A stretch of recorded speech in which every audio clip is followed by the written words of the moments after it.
Hey guys, welcome to another Tip Tuesday. My name is Levi Briggs, and today I'll be showing you a new feature in 13.1 that allows you to mark your certificate templates as inactive so they don't show up in drop downs for your equipment, events, or your templates. This is especially useful in situations where you're actively developing your certificates and you don't want people to be able to select them.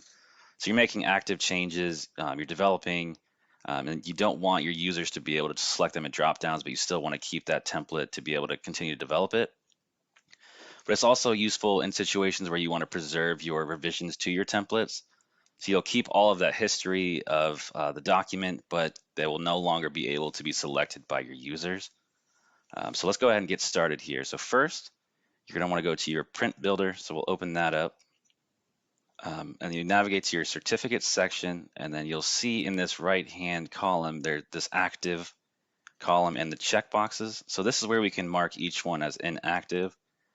So for this example, I'm going to mark the accredited standard one as inactive. So you can right click, mark as inactive, and then we will go to our equipment view, reload our changes so to make sure the change took place. And then now you see in this cert template dropdown, you don't see that accredited standard to be selected. So it's no longer an option. So you still have it in your certificate templates, but you cannot choose it in the drop downs here.